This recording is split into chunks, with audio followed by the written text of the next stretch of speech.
Dragi prijatelji, na vaš zahtev večeras ćemo obraditi jedan od najtraumatičnijih slučajeva nasilja nad ženama koji se desio u Beogradu i to ispred Centra za socijalni rad.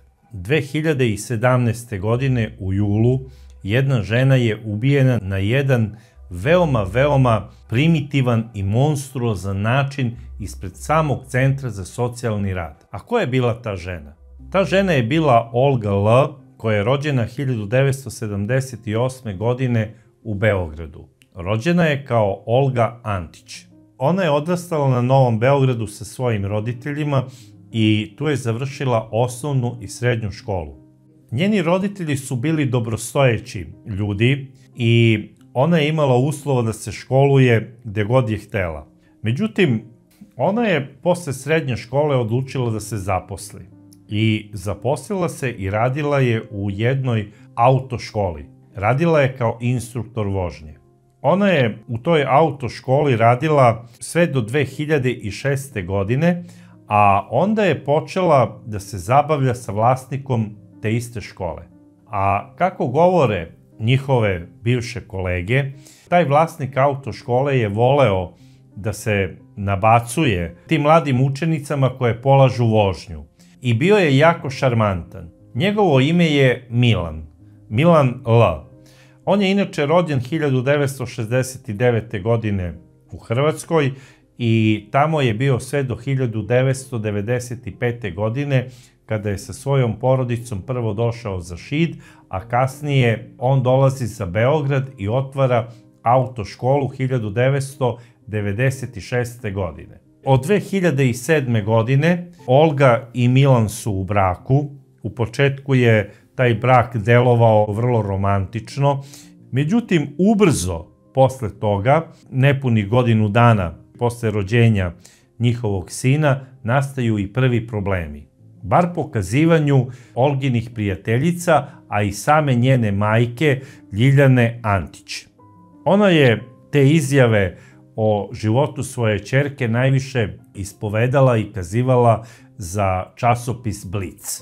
Šta mogu još reći o ovom braku? Od samog početka tu nešto nije štimalo. Najverovatnije da je Olga znala za sklonosti svoga supruga, da flertuje sa učenicama sa kojima ide na te časove vožnje. Ona je, naravno, kao i svaka normalna žena, bila ljubomorna na svog supruga i kada bi on došao kasnije i onda ga ona osjeti da on miriše na neki ženski parfem i možda bi sada ona rekla, mislim ja to pretpostavljam, nisam bio tamo da im držim sveću. A dobro, a gde si ti to bio, zašto si se zadržao ovako kasno, ko zna šta si ti tamo radio. I on umesto da kaže, dušo moja, ja najviše volim tebe, kakve učenice, i umesto da je zagrli, da je poljubi, on bi počeo da je šamara. Znači, nije se pravda ono da kaže kakve učenice ili to, on bi je tukao. I to pred detetom. Bar je tako kasnije Olga pričala svojim prijateljicama. I taj brak je bio osuđen na propast. I posle tih prvih batina, koje je ona priznala svojoj majci Ljiljani, ja ne znam zašto se ona odmah nije razvela od Milana. Zašto je ona sve to trpela? 2009. godine ona opet ostaje trudna i po kazivanju njene majke Ljiljane, Milan nju maltretira i tuče. 2009. godine ona rađa drugog sina i najverovatnije se nada da će njen suprug sada biti tolerantniji prema njoj, da će najzad shvatiti da je porodica nešto najbitnije. Autoškola je dobro radila, on je važio za najboljeg instruktora i najboljeg šefa tamo u toj autoškoli i pretpostavljam da je dobro i zarađivao. Znači, novac nije bio problem ovoj porodici. Barem u tom periodu. Ali šta se dešava dalje? Milan je i dalje nasilan. Nastavlja da tuče Olgu i nema nikakvog pomaka na bolje. A ono što je najšokantnije, Olga to trpi, nadajući se da će sve na kraju postati onako kako bi trebalo da bude i da će njen suprug Milan postati idealni otac. Ja moram samo da vas podsjetim da se i Nada nalazila u Pandorinoj kutiji, odakle su na kraju izašla sva zla ovog sveta. Prema tome, šta je Nada? Nisam siguran da je to nešto što je dobro. Na kraju ona umire zadnja, ali sada koliko je pozitivna, ja to ne znam. Jer dok god se žene nadaju da će taj njihov nasilnik od koga trpe to nasilje jednog dana postati dobar, one su u toj svojoj nadi sve više i više bliže sopstvenom grobu. Pa sad vi procenite koliko je to dobro. Jer bolje je ne nadati se i videti stvari onakve kakve jesu. Jer ako agonija traje dugo, nasilnik je sve više i više sigurniji u sebe i kasnije će mnogo teže prihvatiti vašu odluku da ga ostavite. I smatrat će to kao izdaju. Te 2009. godine, kao što sam rekao, Olga je sa velikom nadom rodila drugo dete, drugog sina. Ništa se nije promenilo. 2010. godine ona dobija takve batine da je morala da dođe na kraju i hitna pomoć i Olga je završila u urgentnom centru. Radnici urgentnog centra pozvali su naravno policiju, policija je došla i njenom suprugu Milanu je podneta prva krivična prijava zbog nasilja u porodici. Koliko je Olga nastavila na sudu da stoji iza te krivične prijave, ja baš i nešto nisam siguran. Jer ona je opet odlučila da nastavi zajednički život sa ovim čovekom, sa Milanom, i da živi u njegovom stanu sa dvoje dece. Naravno, sudija je to prihvatio i umesto da pošalje u zatvor njenog supruga Milana, Milan je dobio 3 godine uslova da ne sme da tuče svoju ženu, a žive u istom stanu. Koliko je sada to funkcionalno i izvodljivo da vi sa nasilnikom živite, a da je on pod uslovom, to baš po meni i nešto nije realno i ja mislim da je Olga za te 3 godine ko zna koliko batina dobila, ali nije nikome prijavljivala. Bile su to one najgore tihe batine. Batine gde ne smem da plačem, gde ne smem da jauknem. Da slučajno neko od komšija ne bi pozvao policiju, jer suprug će zaglaviti u zatvoru.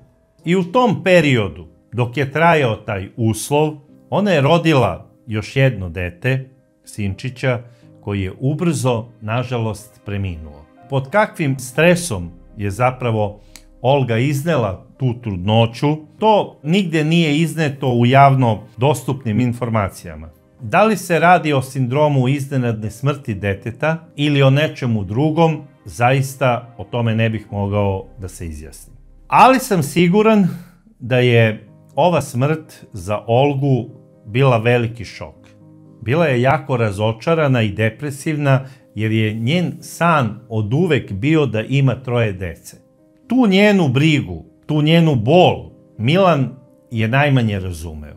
Da kaže: dušo, nemoj da se sekiraš, bit će sve u redu, nisi ti ništa kriva ili bilo šta da kaže. Nije shvatio da je čak možda ta nesrećna smrt te male i nedužne bebe zapravo poruka neka od Boga, da on zapravo treba da se promeni, da budemo iskreni, ako je on tukao, kako gospođa Ljiljana Antić kaže, svoju suprugu i dok je bila trudna, ko kaže da Milan zapravo tim batinama nije oštetio plod u stomaku njegove žene. To nije utvrđeno i o tome se ništa i ne zna. I ovo je bila poruka za Milana da treba da se promeni, da bude dobar čovek, da bude dobar muž, da bude dobar otac. Međutim, on nije shvatio tu poruku. On je i dalje glumio velikog gazdu autoškole, glumio je velikog švalera, bar kako kažu neki njegovi poznanici koji su ga znali iz tog perioda, i nastavio je da maltretira svoju suprugu. 2013. godine ističe taj uslov oko te kazne koju je on imao da ne vrši nasilje u porodici, ali ja verujem da je sve vreme ona trpela jake batine. Nastavio on sa batinama i dalje, Olga ga je i dalje volela i ponovo po 4. put ostaje trudna. Ta 2014. godina za ovu porodicu bila je po još nečemu jako bitna. Te godine Milan ulazi u ozbiljne finansijske probleme sa svojom autoškolom, zato što nije plaćao porez. Država mu je dokazala dug od 100.000 eura neplaćenog poreza. Milan je bio u ozbiljnom problemu i morao je da zatvori autoškolu. Tu je postao tek besan iz ne znam kog razloga prema svojoj supruzi, tuče je, iako je u drugom stanju, i ona najverovatnije iz straha da se ponovo nešto loše ne desi. Ona je odlučila da se sa svojom decom preseli u novi stan koji je kupila pre toga sa svojim suprugom na Novom Beogradu, isto u blizini autoškole koju su držali. I ona je to i uradila.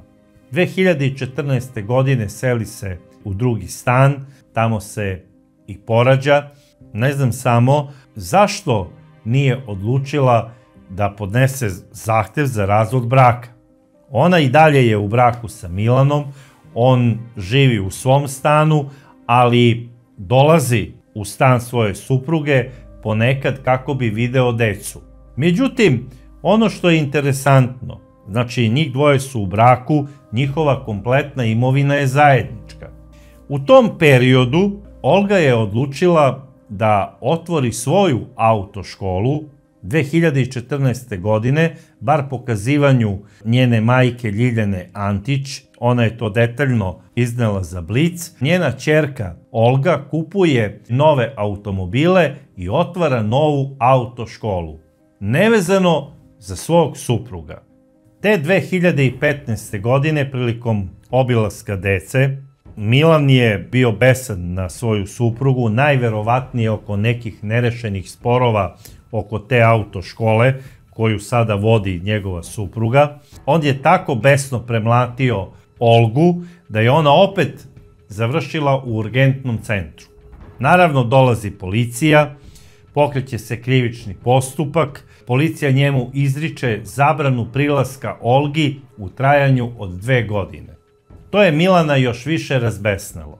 On je stalno pretio kako će Olgu ubiti, ona počinje da prijavljuje redovno policiji te pretnje.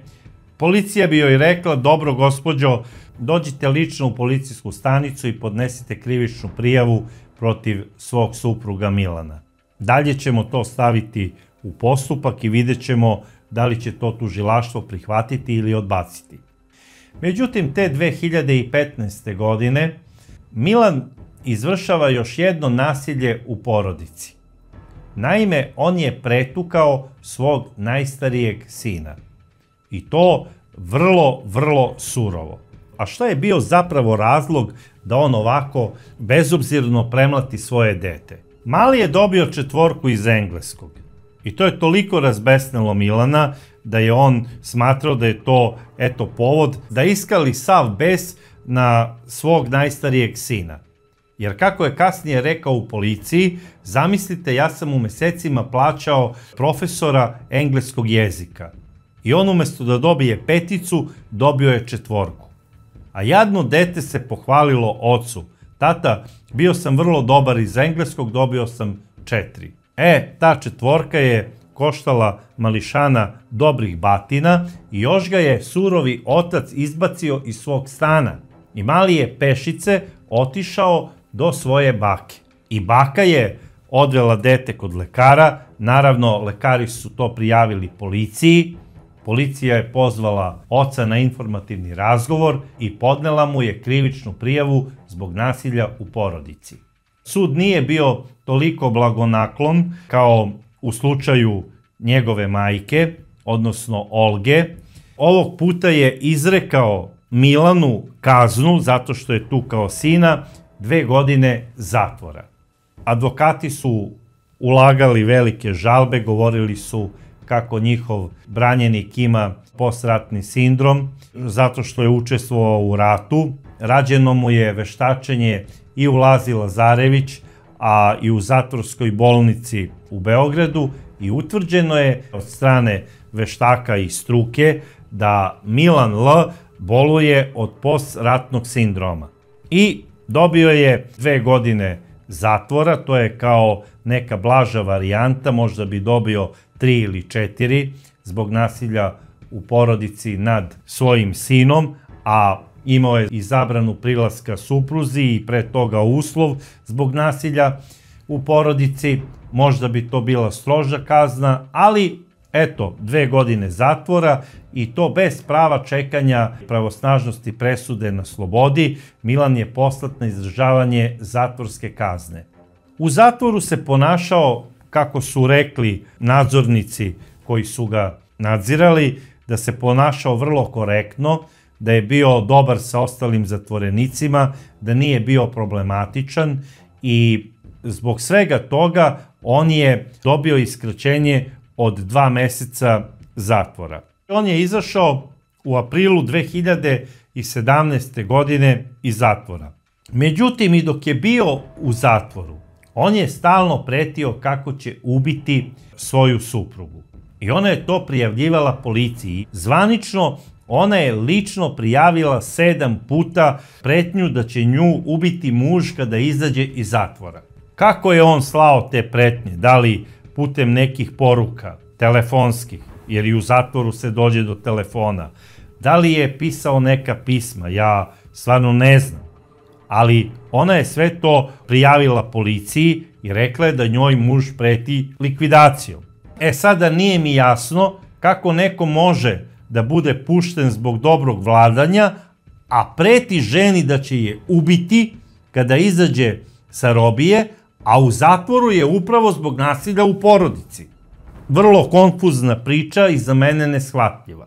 Ali, eto, on je u aprilu 2017. godine već bio na slobodi i dalje nastavlja svađu sa svojom suprugom oko nekakvih nerešenih odnosa oko autoškole koje posjeduje njegova supruga, i onda mu je ona rekla da je tu autoškolu prebacila u posed trećem licu.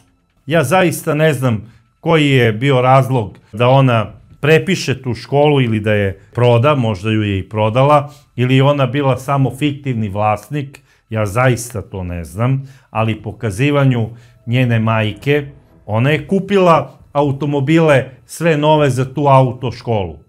Odakle novac, kako, ja zaista ne posjedujem te podatke, ali očigledno da je bio neki ozbiljan spor oko posjedovanja vlasništva nad ovom autoškolom. Pošto je Milan izašao pre vremena iz zatvora, on sada traži od socijalne službe da mu obezbedi redovno viđanje dece. Kako je i tamo napisao, ja sam pušten zbog dobrog vladanja. Upravo nekako u tom periodu, kada je on izašao iz zatvora, istekao mu je i uslov zabrane prilaska supruzi. I sada Milanovi advokati odbijaju predlog Olginih advokata da na ta obavezna viđanja koja su određena jednom nedeljno između dece i oca odlazi njen rođak. Oni kažu, ne, to ćeš morati da obavljaš ti kao majka, jer Centar za socijalni rad je zapravo sigurno mesto gde vas niko ne može ugroziti. A Olga, iz prevelikog straha od svog supruga, dok je još bio u zatvoru, ona je nabavila i psa Ženku Dobermanku koju je stalno vodila sa sobom. Međutim, ona ne može da vodi psa u Centar za socijalni rad, to je ipak državna institucija. Odvodi tamo decu, međutim pravi grešku, zašto ne vodi i svog bliskog rođaka? To je zapravo njen polubrat.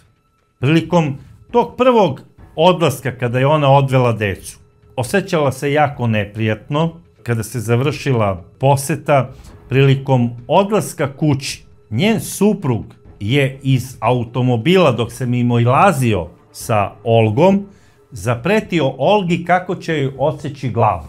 I ona je odmah otišla u policijsku stanicu i to je prijavila. I ne znam samo zašto nije službeno tražila od policije da ne vodi decu bez prisustva policajaca. Jer imala je apsolutno pravo po zakonu da to traži. To može da traži i sam Centar za socijalni rad. Jer radi se o licu koje je izašlo iz zatvora zbog nasilja nad tom istom decom. Takođe, vršio je bezbroj puta nasilje nad tom ženom. Samo mesec dana pre toga ističe njegova zabrana prilaska toj ženi. I ona s punim pravom je imala pravo da od OUP-a Novi Beograd traži asistenciju da uz prisustvo policijske patrole vodi decu u Centar za socijalni rad kako bi se videla sa ocem. A na kraju krajeva tu asistenciju policije može da traži i sam Centar za socijalni rad. Mnoge ustanove mogu da traže asistenciju policije. Recimo bolnica, kada vodi neko opasno lice u neku psihijatrijsku ustanovu. Ne mogu da pošalju vozača hitne pomoći samog, bez prisustva policijske patrole. I policija izlazi u susret, rade bezbednosnu proveru i šalju patrolu. Takođe, neka žena u brakorazvodnoj je parnici sa suprugom i treba da ide po svoje stvari. Ona ima pravo da traži asistenciju policije, da uz prisustvo policije ode tamo da bi uzela svoje stvari. Iako sam ja u nekoj od prošlih emisija, a mislim da sam to bezbroj puta rekao, da zaboravite odlazak po svoje stvari. Takođe, asistenciju policije može da, recimo, radi tržišni inspektor kada odlazi kod nekog opasnog čoveka da bi mu uzeo neku izjavu. Znači, određuje se policijska asistencija u cilju zaštite određene osobe. I na kraju krajeva moram da kažem da Centar za socijalni rad je krajnje opasno mesto iz razloga što tamo dolaze opasni ljudi, ljudi koji su tukli svoje žene i koji su tukli svoju decu. I po meni tamo non stop treba da bude policijska patrola. Kao što je sada određena služba školski policajac, tako treba da budu policajci u Centru za socijalni rad. Tamo treba da rade, znači, iskusni policajci. Jer može uvek doći do neke ozbiljne intervencije. MUP uvek kaže da nema dovoljno radnika, da su potrebni za ove ili za one stvari. Ne bih da ulazim u tu sistematizaciju MUP-a, ima ko je zadužen za to, ali generalno smatram da su žene jako, jako ugrožene, čak i u ustanovama koje se zovu Centar za socijalni rad. I šta se dalje dešava? Olga prijavljuje ovu pretnju, ali ne traži asistenciju policije. Koliko sam ja upućen, barem pokazivanju njene majke, koje je ona iznela za časopis Blic, Olga je skrenula pažnju i radnicima Centra za socijalni rad, odnosno prijavila je svog supruga da joj on preti prilikom dolaska nje sa decom i da se ona ne osjeća bezbednom. Centar za socijalni rad šta je konkretno preduzeo po toj prijavi, to izgleda da nije preduzeo ništa, jer već na sledećem sastanku, to je isto bila sreda, kraj juna meseca, Milan je opet pretio Olgi. I šta sada radi Olga? Umesto da pozove policiju, ona zove svoju majku i kaže, evo, opet se nalazim sa decom i sa Milanom, on mi preti kako će me ubiti. I ne znam sada više šta da radim. I zašto odmah nije pozvala policiju, da je tražila intervenciju, znači ovde sada više nije u pitanju asistencija, nego da kaže, evo, nalazim se u Centru za socijalni rad, molim vas, pošaljite patrolu, preti mi suprug koji je bio u zatvoru zbog nasilja u porodici. Plaši se za sebe i decu. Ona to nije uradila. Prošla je još jedna nedelja, došla je nova sreda, 5. jul 2017. godine, 14 časova, Olga ponovo vodi svoja 3 sinčića kako bi videla svog velikog tatu Milana. I tamo u Centru za socijalni rad Milan opet preti Olgi. Olga zove opet svoju mamu, ne policiju, nego majku, i kaže: mama, meni Milan ponovo preti, ne znam šta da radim, žena koja je trebala tu da bude prisutna sa nama, ona je negde otišla.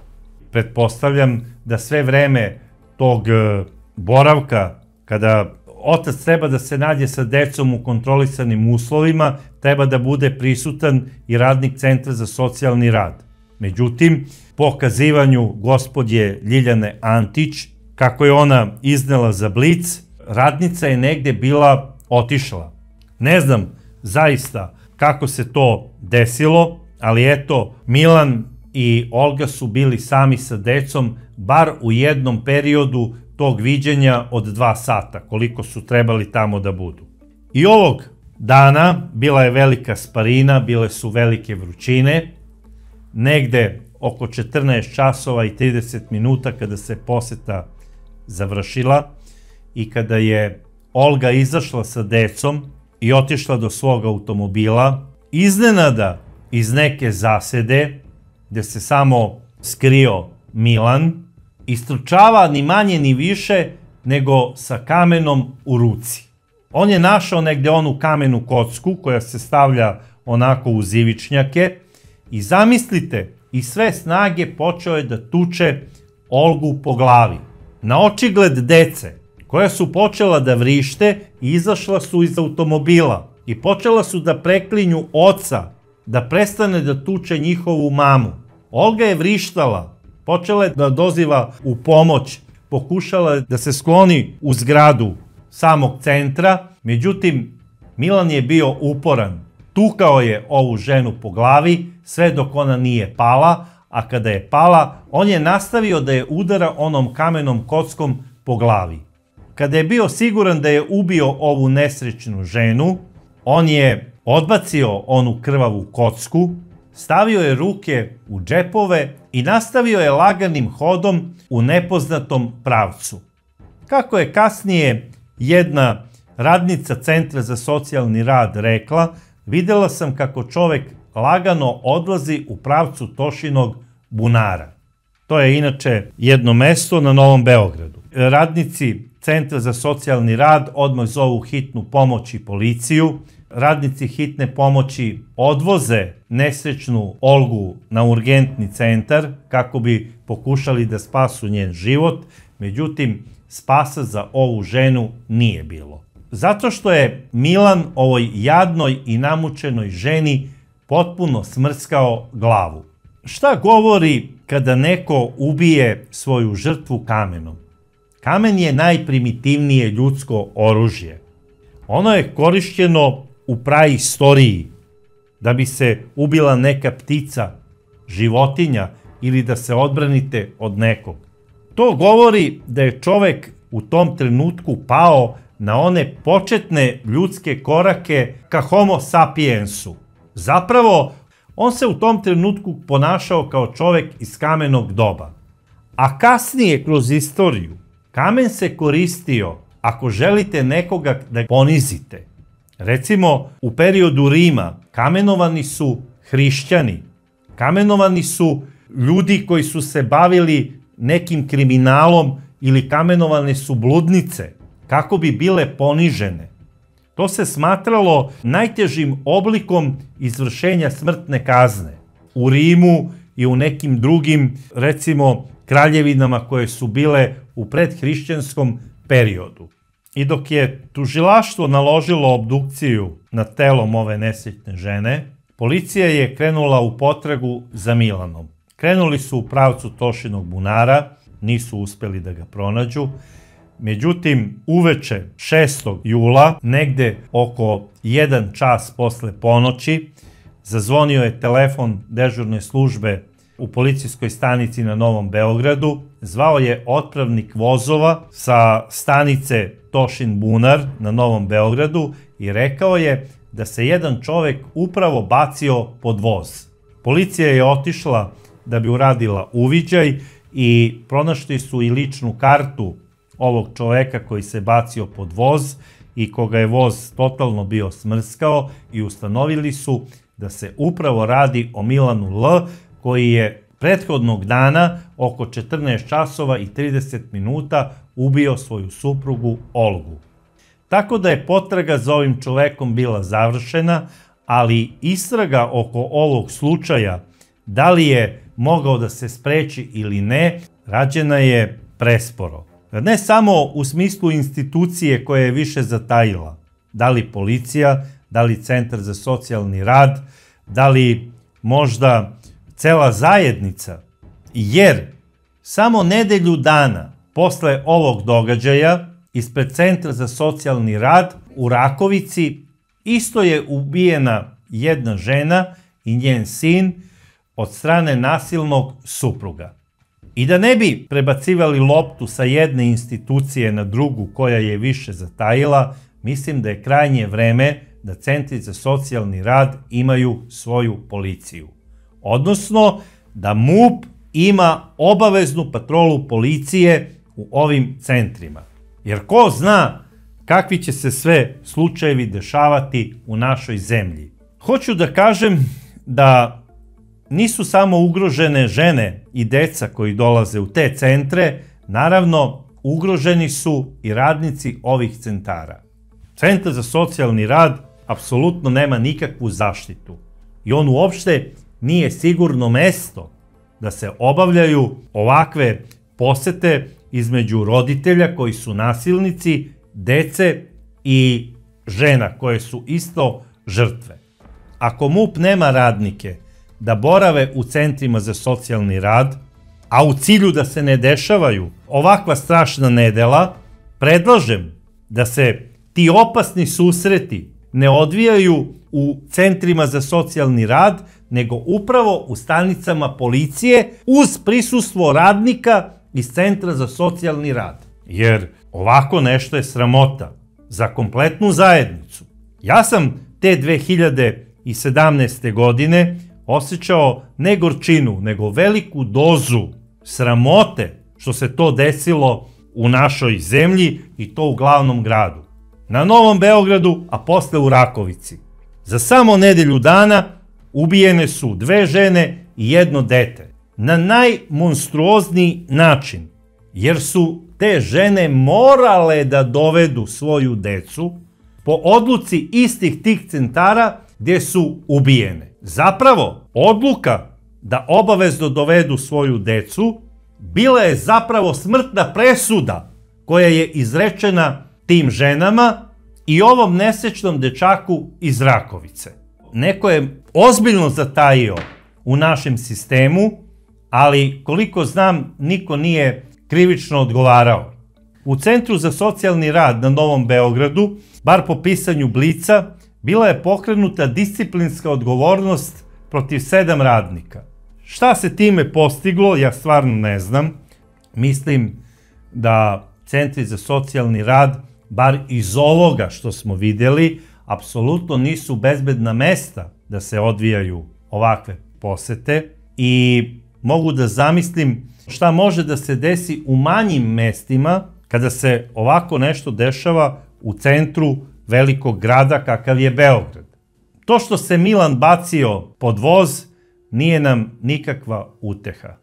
On je uradio nešto veoma, veoma strašno. Ubio je ženu kamenom. Ubio ju je zato što ju je najverovatnije smatrao krivcem za svoju nesreću. Ako je ovaj čovek otišao na blažu varijantu zatvorske kazne zbog nasilja nad svojim detetom, zato što ima ratni sindrom, ne znam ko je zatajio u ovom slučaju što je dozvolio da čovek sa ratnim sindromom viđa svoju decu zbog koje je robijao. Ovo je ozbiljan propust u celom lancu bezbednosti naše zajednice.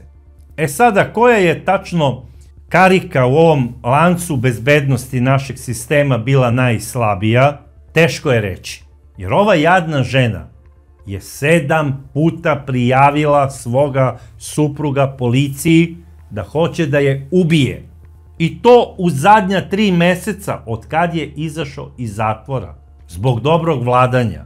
I ovaj čovek je održao svoju reč. On je ubio svoju suprugu. Da li oni koji su dali zakletvu da rade savesno svoj posao, rade taj isti kako treba, moramo da se zapitamo. Jer svako od nas može biti nesrećna Olga. I šta mi imamo od toga? Bacio se s mosta ili bacio se pod voz. Olga je sahranjena u četvrtak, nekoliko dana posle ubistva. Sahranjena je pored svoga sina i ja se nadam da su sada njih dvoje negde gore zajedno, pretpostavljam u raju. Šta biste vi, dragi prijatelji, preduzeli da ste bili neko ko je mogao da odluči nešto u smislu komandira policije, šefa centra za socijalni rad ili možda neke neuropsihijatrije u ovom slučaju? Da li je ovaj čovek zapravo zaista kriv za ono što je uradio ili je on možda bio zaista bolestan? Koliko mi to imamo ljudi u našem okruženju koji imaju postratni sindrom? I na koji način država brine o ovim ljudima? Konkretno, mislim na državu Srbiju. I da li uopšte ima evidenciju tih ljudi? I da li oni mogu da rade određene poslove kojim se bave? Jer ne bi me iznenadilo da neko ko ima ratni sindrom zapravo je vozač gradskog autobusa i prevozi putnike u javnom saobraćaju. Ili možda radi kao čuvar nekog stovarišta i nosi oružje, jer je položio neki ispit za čuvara. Moramo kao zajednica da shvatimo da smo mi bili zemlja koja je bila u ratu i koja je bila okružena ratnim dešavanjima i da moramo ozbiljno da se pozabavimo problematikom koja se zove postratni sindrom. Ili za one koji su manje upućeni, vijetnamski sindrom. Jer može da nam se desi mnogo toga, kao što se, ne daj Bože, dešava u nekim drugim zemljama. Ja nisam siguran da li je Milan zaista imao ovaj sindrom, ali treba verovati stručnjacima. Njemu su stručnjaci utvrdili na tim veštačenjima da on ima postratni sindrom i ne znam, dragi prijatelji, šta reći o ovom slučaju, osim da je ovaj slučaj jedan od najjezivijih vida femicida koji je urađen u zemlji Srbiji u 21. veku i ovaj slučaj ne sme biti zaboravljen. I treba nam svima biti pouka. A pouka je svim ženama pre svega da ne trpe nasilnike. Posle prvog šamara više nema tolerancije. Ova žena, pričam o Olgi, imala je najmanje razloga da trpi svog supruga Milana. Udala se za njega 2007. posle nekoliko meseci prve batine, trebala je odmah da podnese zahtev za razvod i da se vrati svojoj majci. Ubeđen sam da bi i danas bila živa. Ovako, ostaće upamćena kao žena koja je stradala mučeničkom smrću. Neka njena smrt bude upamćena i svima nama opomena. Do sledeće čudne priče, ja vas pozdravljam i stop nasilju nad ženama.